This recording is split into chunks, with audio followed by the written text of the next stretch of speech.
The wind tore across Red Valley like it carried bad news. Dust rolled through the streets in thick waves, coating boots, wagons, and faces in a thin layer of grit. It was the summer of 1884 in the Arizona Territory, and the heat pressed down so hard it made tempers short and patience thin. Most days, the town moved slow. Men worked the livery. Women stayed in the shade. Children chased each other between wooden storefronts. But today was different. Today, a crowd gathered outside the sheriff's office, and not for something decent. Clint Rollins stood near the back, tall and still, his hat pulled low over steady gray eyes. At 36, he was known across 3 counties. Owner of the Rollins Ranch, a man who kept his word, a man who handled trouble without raising his voice. He had come to town for fencing wire and salt blocks. That was all. Then he heard the whispers. They caught her. Devil's Canyon girl, mean as a rattlesnake. Clint would have kept walking. He had no interest in town gossip. But then someone shouted, "Bring her out!" The sheriff's door swung open. 2 deputies dragged a young woman into the sunlight. Shackles clamped around her wrists. Her boots scraped against the wooden steps as she fought them with everything she had. The crowd gasped. She looked wild, not dirty in the careless way, dirty in the way of someone who had lived outside too long. Dark hair tangled around her face, a bruise purple along her cheek, dress torn at the hem, skin sunburned and scratched. But her eyes stopped Clint cold. Amber. Bright. Burning. Not scared. Not broken. Furious. "This here's the wild girl from Devil's Canyon," Deputy Collins shouted. Caught stealing supplies. Bit 3 men who tried to hold her." A man near Clint shook his head. "She ain't right." "She's an animal," another said. Clint studied her quietly. No, she wasn't an animal. She was cornered. The sheriff stepped forward, clearing his throat like this was just another chore. "Town council's decided she's too dangerous to keep locked up. Territory law allows auctioning her to someone willing to take responsibility." The words dropped heavy. Auctioning her. The girl jerked against the shackles. "I ain't property," she shouted. Her voice was raw but strong. "You touch me again, and I'll make you regret it." A few men laughed. Clint didn't. "Bidding starts at $20, the sheriff announced. "20, someone called. 25. 30, the girl spat at the ground. You're all cowards." Her voice carried fire. Real fire. The kind Clint had once seen in the mirror years ago when life had stripped him down to nothing. Then Lyle Hargrove stepped forward. Clint's jaw tightened. Hargrove was broad and thick, with mean eyes and a smile that never meant anything good. He owned land east of town and treated people worse than he treated his cattle. 35, Hargrove said lazily, looking the girl over like she was livestock. "I'll break her soon enough." The girl lunged at him despite the shackles. "Try." The crowd roared. Clint felt something twist in his gut. 40, another rancher said. 50, Hargrove barked quickly. His grin widened. He thought he had it. The sheriff lifted his hand. "Any higher?" Silence fell. The girl went still. Not defeated. Not weak. Just bracing herself. Her jaw clenched tight, but her eyes dimmed just a little. Clint recognized that look. It was the look of someone who had fought too long alone. He stepped forward before he could talk himself out of it. 100. The crowd went silent. Hargrove turned sharply. "You lost your senses, Rollins?" Clint met his stare without blinking. "You heard me." The sheriff swallowed. 100 going once. Hargrove's hand twitched near his belt. He looked at Clint like he wanted to challenge him, but everyone in Red Valley knew better than to test Clint Rollins without reason. Going twice. Hargrove spat in the dirt. Take her. She'll gut you in your sleep. Sold. The shackles were unlocked with a sharp click. The deputies shoved her forward. She stumbled but caught herself fast. She didn't move toward Clint, and she stood there breathing hard, ready to bolt or fight. Clint kept his hands at his sides. He didn't reach for her, didn't step closer. "What's your name?" he asked calmly. She glared. "Why?" "So I know what to call you." Silence stretched. "Riley," she said finally. He tipped his hat slightly. "All right, Riley." She studied him, waiting for the grab, the order, the rough grip. It didn't come. "You can walk with me," Clint said, "or stay here." She looked around at the men who had just tried to buy her. Their eyes crawled over her. Then she stepped forward, not behind him, beside him. And the town watched as the wild girl no man could tame walked out of Red Valley with the only man who never tried to break her. The ride out of town was quiet. The sun dipped low, turning the sky orange and gold. Clint kept his pace slow. Yet Riley rode a spare bay mare, stiff in the saddle, watching everything. "You planning to run?" Clint asked after a while. She shot him a sharp look. "Maybe." "You know how to ride?" Her chin lifted. "Better than most men." "I believe it." That seemed to surprise her more than anything. They rode until the town disappeared behind hills. The land opened wide. Flat plains stretching toward distant red cliffs. The world felt bigger out there, less crowded. As evening fell, Clint guided them toward a creek lined with cottonwoods. He dismounted first and tied his horse loosely. Riley stayed mounted. "This where you tie me up?" "No." "You expect me to believe that?" "I expect nothing." He began setting up camp without looking at her. Built a small fire, set out 2 bedrolls, opened a tin of beans. After a long minute, Riley slid from the saddle. She kept distance between them. He handed her a cup. "Water's clean." She hesitated before kneeling at the creek. Her wrists caught the fading light. Raw, bruised, cut deep. Clint looked away so she wouldn't think he pitied her. They ate in silence. She devoured the food like someone who had gone days without it. When she finished, she wiped her mouth with the back of her hand. "Why'd you do it?" "Do what?" "Pay that money." He stared into the fire. "Because you deserved better than what was coming." She frowned. "You don't know me." "Maybe not, but I know men like Hargrove." That shut her up. Night settled heavy. Crickets chirped. The fire cracked softly. "You can take whichever bedroll you want," Clint said. She studied him carefully. You ain't going to touch me?" "No." "You swear?" "I don't give my word lightly." Something in her shoulders eased. Just a little. She lay down facing away from him. He stayed sitting by the fire, keeping watch. After a long time, her voice came quiet in the dark. "If I leave in the morning, you going to hunt me down?" "No." "Why not?" "Ain't my job to cage you." Silence again, but softer now. "You're strange," she muttered. "So I've been told." He heard her breathing steady after a while. Sleep finally claiming her. Clint stayed awake under the stars, listening to the night, thinking about the look in her eyes when the bidding started, thinking about how close she had come to being owned by someone cruel.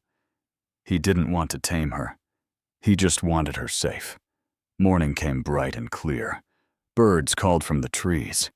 Clint was already saddling the horses when he noticed Riley sitting by the creek, hugging her knees. She could have run. The land was open. But she hadn't.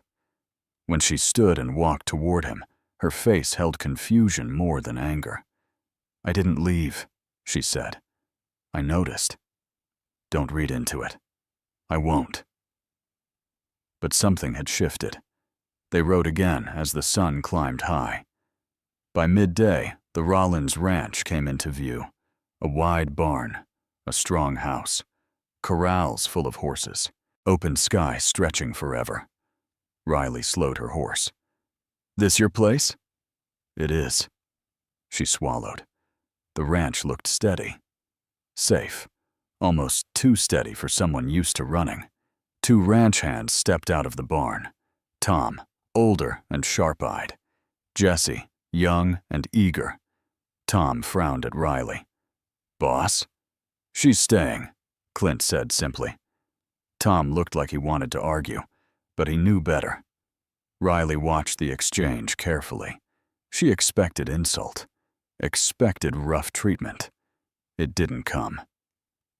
Clint led her toward the house. "You need food. Then we'll clean those wrists." "I don't need help."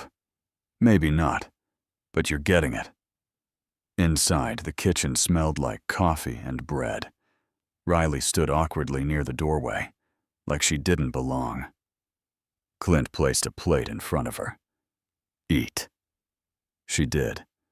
When she finished, and he sat across from her, calm, patient. "You're safe here," he said. "But if you want to leave, I won't stop you." Her eyes flashed. "Why you keep saying that?" "Because you ain't a prisoner." She stared down at her hands. "I don't know how to be tame." He shook his head. "Good. I don't want tame." She looked up sharply. "I want honest," he said, "and strong." For a moment, her fierce mask cracked. Not much, just enough to show something fragile underneath. She stood and walked to the doorway, staring out at the open land. People tried to own what they saved. She knew that. It was the rule of her life. But Clint Rollins had not tried to own anything. Not her name, not her steps, not her choice. When she finally turned back toward him, her voice was steady. "I'll work." He nodded once. "All right."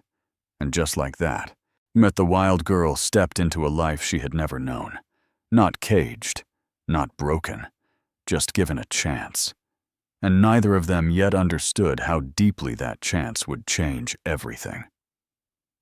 The first morning on the Rollins Ranch did not begin gently for Riley. It began with noise. Roosters crowing, horses shifting in their stalls, men calling to each other across the yard, the steady clang of metal against metal from the blacksmith shed. She woke before the sun fully cleared the horizon. For a moment, she did not know where she was. The ceiling above her was wooden, not stone. The air smelled like hay and coffee, not damp canyon walls. Then memory rushed back. Red Valley. The auction. Clint. She sat up fast, heart pounding. No chains. Her wrists were wrapped in clean cloth, where Clint had treated them the night before. The cuts still burned, but the sting felt different now. Less like punishment, more like healing. She swung her legs off the bed and stood. The room was small but solid. A real bed, a small wash basin, a window that looked out over open land. Freedom had never looked so wide. Outside, Clint was already working. He moved steady and calm, giving orders without shouting. The ranch hands listened because they respected him, not because they feared him. Riley stood in the doorway for a long moment, watching. She had seen men lead before, usually with fists. Clint led with quiet strength. Tom noticed her first. His eyes narrowed slightly, still unsure about her. Jesse gave her a quick nod, curious more than anything. Clint turned when he sensed her. "Morning." She stiffened, ready for some hidden demand. "What morning?" she answered cautiously. You know how to saddle. Her chin lifted. I was riding before I could walk. Good. We're checking the north fence line. He said it like it was normal, like she had always belonged there. Riley hesitated only a second before stepping fully into the yard. Tom watched closely as she approached the tack room. She felt his doubt. It scraped at her pride. She grabbed a saddle without asking and moved toward a restless chestnut mare. The horse tossed its head and stomped, testing her. Riley met its gaze. Calm. Firm. She ran a steady hand along its neck and spoke low under her breath. Within moments, the mare settled. Tom's brows lifted. Clint said nothing, but his eyes held quiet approval. They rode out under a bright blue sky. The land rolled wide and endless, grass bent under the breeze. Yet far in the distance, red cliffs stood like silent guards. For the first time in years, Riley rode without looking over her shoulder every few seconds. Still, she kept one hand near her thigh out of habit, as if a knife might appear if she needed it. They reached a stretch of broken fence near noon. A few posts had fallen. Wire sagged low. Clint dismounted and handed her a coil of fencing wire. You can handle that? She gave him a look that said she was insulted. He almost smiled. They worked side by side, no talking, just the sound of hammer strikes and wind through grass. Riley worked hard, harder than she needed to. Sweat ran down her temples. Her hands stung with every pull of the wire. But she did not slow down. She needed to prove something. Not to Clint. To herself. At one point, her injured wrist gave out, and she dropped the wire with a sharp hiss of pain. Clint noticed immediately. Let me see. I'm fine. You're bleeding. She glanced down. The cloth wrapping had darkened. I said I'm fine. He didn't argue, didn't grab her. He simply held out a clean bandage from his saddlebag. Wrap it tighter. That was it. No pity. No orders. Just help. Something warm and confusing stirred in her chest. They finished the fence before riding back. On the way, a small group of wild horses ran across the open field. Free, fast, untouchable. Riley watched them with open longing. You miss that? Clint asked quietly. She swallowed. I miss not being hunted. His jaw tightened slightly. Nobody's hunting you here. She looked at him carefully. You can't promise that. He met her gaze. Well, I can promise I won't let anyone try. Her breath caught. She looked away first. Back at the ranch, Jesse approached with a grin. You ride like you were born in the saddle. I was, Riley answered flatly. Tom stepped forward. We got a stubborn colt in the South Corral. Been kicking at everyone. Think you're up for it? There was challenge in his voice. Riley didn't hesitate. Show me. The colt was young and strong, eyes wild with fear. It had likely never been handled properly. Men had tried to break it with force. That much was clear. Riley entered the corral slowly. No rope in hand. No whip. She stood still at first, letting the colt circle her, letting it see she was not chasing, not trapping. The ranch hands watched closely. After long minutes, she began moving carefully, but guiding the animal with quiet presence instead of pressure.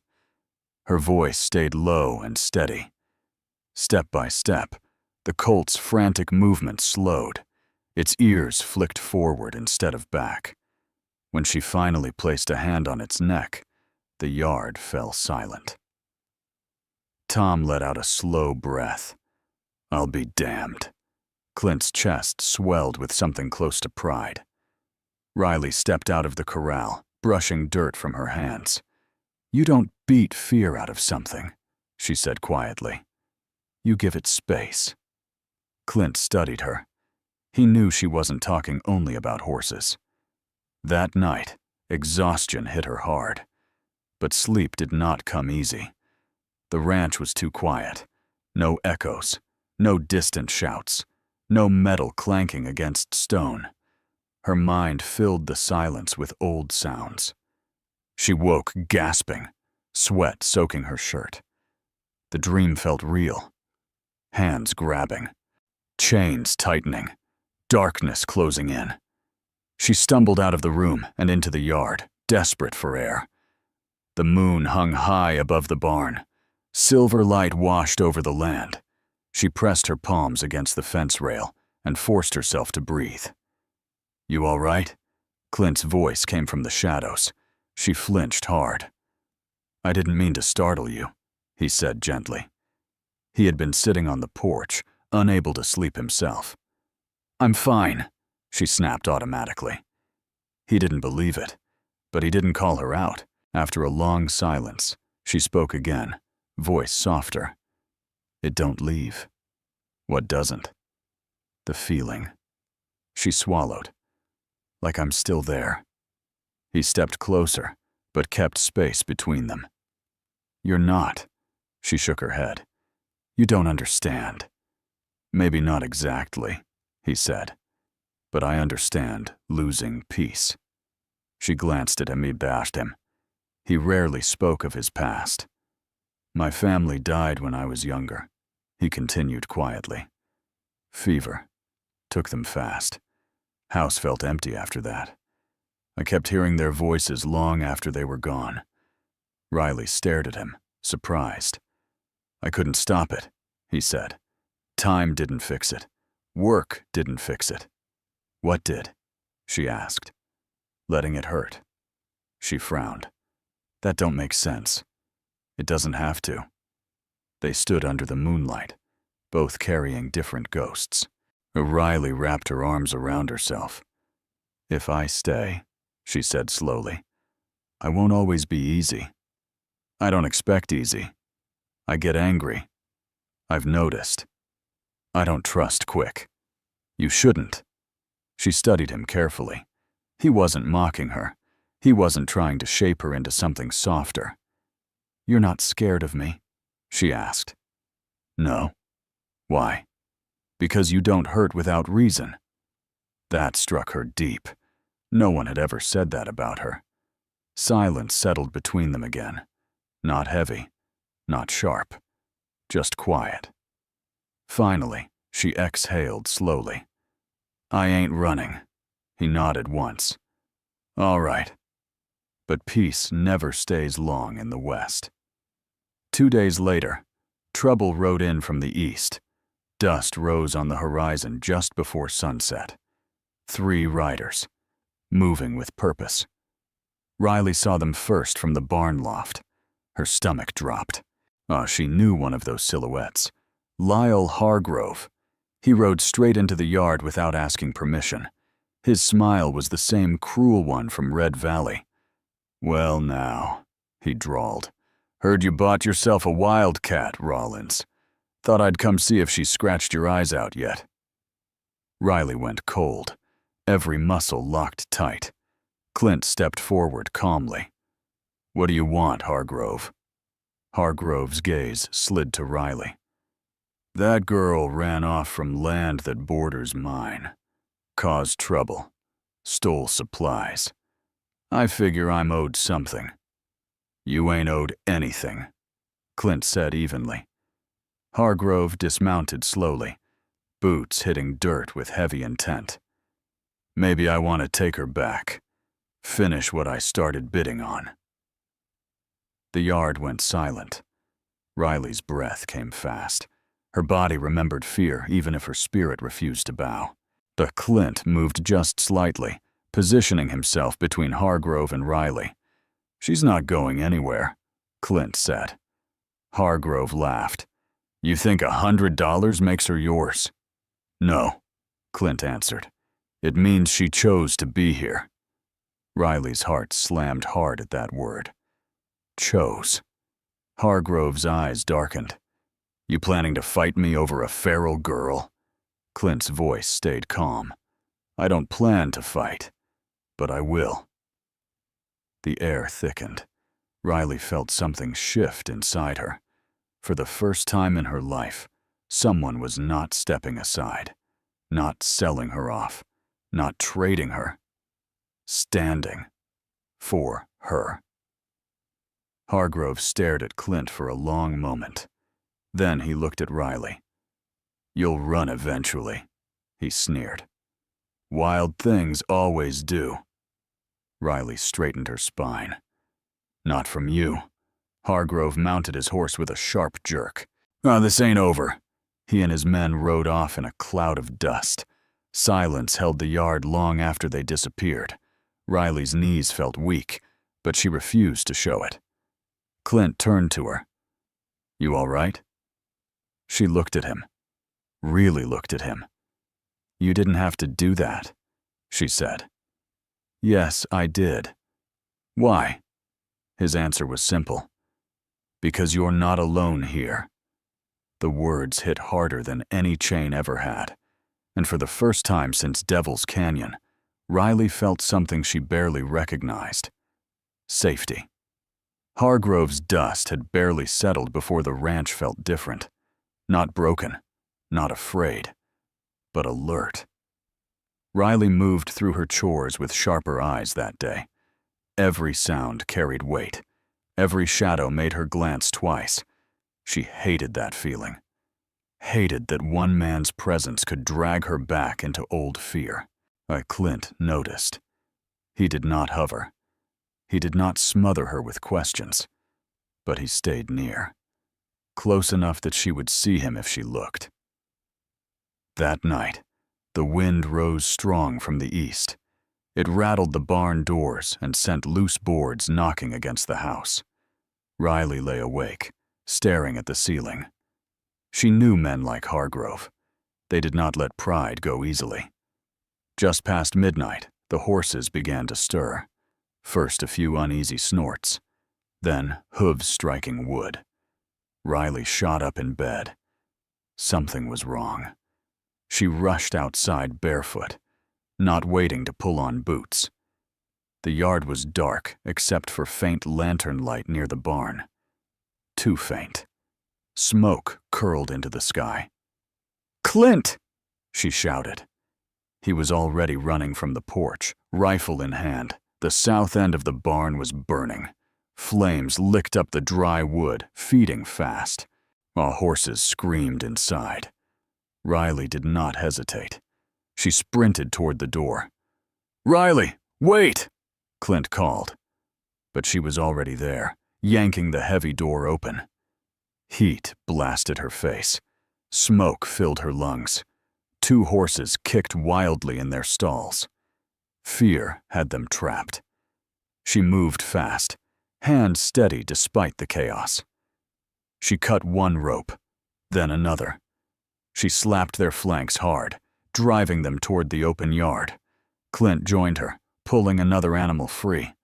Tom and Jesse ran in with buckets of water. Then Riley froze. The stubborn colt, the one she had gentled. It was still inside, panicking near the back wall where flames crept closer. Without thinking, she darted deeper into the barn. "Riley!" Clint's voice cracked sharp with fear. She ignored him. Smoke burned her eyes. Yet the colt reared wildly as a beam fell nearby with a crash. "Easy!" she coughed, stepping closer. "Easy now." The colt recognized her voice even through the noise. Its wild thrashing slowed just enough. She reached it and cut the rope. A loud snap echoed above. Clint saw it at the same moment. A burning beam gave way. "Riley!" He lunged forward just as the beam crashed down where she had been standing seconds earlier. He grabbed her around the waist and pulled her clear as sparks rained down. They stumbled out into the yard together, coughing hard. The colt bolted free behind them. Moments later, the roof began to collapse inward. They stood in the yard, watching half the barn go up in flames. Horses were safe. That mattered. But the fire was no accident. Clint's jaw set hard as stone. "Gay Hargrove." Riley's chest rose and fell fast. "This is my fault." "No." His voice was firm. "This is his." She shook her head. "If I wasn't here, he'd find another reason." She looked at him through smoke and tears. "You could lose everything because of me." Clint stepped closer. "I almost lost you in there." The words hit them both. Tom approached, face dark with anger. "Tracks east of the fence. 3 horses. They cut the latch before setting it." Clint nodded once. "Get water on what's left. We'll rebuild." Rebuild. Like it was that simple.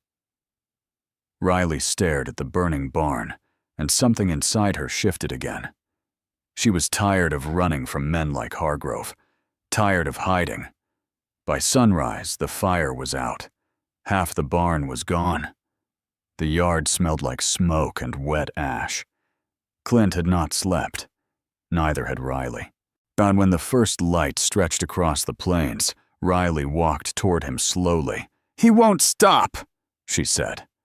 "No," Clint agreed. "He thinks I belong to him, in some twisted way." Clint's hands clenched at his sides. "You don't belong to anyone." She met his eyes. "Then let's end this." He studied her carefully. "What are you saying?" "I'm done being hunted." Her voice was steady now, not wild, not afraid. "We go to him." Tom looked shocked. "That's dangerous." Riley lifted her chin. "So is waiting for the next fire." Clint thought long and hard. He did not rush decisions. But this time, the choice felt clear. By mid-morning, they rode east. Clint, Riley, and Tom. Hargrove's ranch sat low against a ridge, rough and poorly kept. Men like him ruled by fear, not respect. As they approached, 2 of Hargrove's men stepped forward, hands near their guns. Clint's voice carried calm but firm. "We're here to talk." Hargrove emerged from the house, smirk already in place. "Couldn't stay away?" Riley rode forward before Clint could stop her. Her voice rang clear. "You burned his barn." Hargrove shrugged. "Got no proof." "You're done," she said. He laughed. "You still think you can threaten me?" "I ain't threatening." Her eyes burned bright. "I'm warning." Clint stepped up beside her. "You come near my land again, you answer to the law. Oh, and to me." Hargrove's smile faded. "Law?" he scoffed. "Out here?" Clint did not raise his voice. "Red Valley's sheriff already doubts you. Word of that auction didn't sit right with everyone. If I ride back there and mention this fire, folks will start asking questions." Hargrove hesitated. Fear flickered. Small, but real. Riley saw it. "You lost," she said quietly. "You tried to own something that ain't yours." Silence stretched. Finally, Hargrove spat into the dirt. "You ain't worth the trouble." He turned and walked away. It was not a grand showdown. No gunshots, no blood, just power shifting, and Hargrove knew it. The ride back felt lighter, the air cleaner somehow. When the ranch came into view, Riley slowed her horse. Half a barn stood broken against the sky. Smoke still lingered faintly. "You still want me here?" she asked suddenly. Clint looked at her like the question was foolish. "More than ever." She swallowed. "Even if I'm trouble?" "You're not trouble." He paused. "You're worth fighting for." Her breath caught. They dismounted in the yard. Workers would come. Wood would be cut. Nails hammered. The barn would rise again. Riley stepped closer to Clint. Not wild. Not guarded. Just honest. "I stayed because you gave me choice," she said softly. "Not because you bought me." "I know."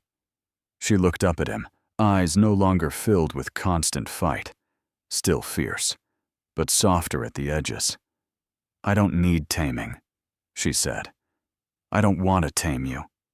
She smiled then, small but real. "I choose to stay," she whispered.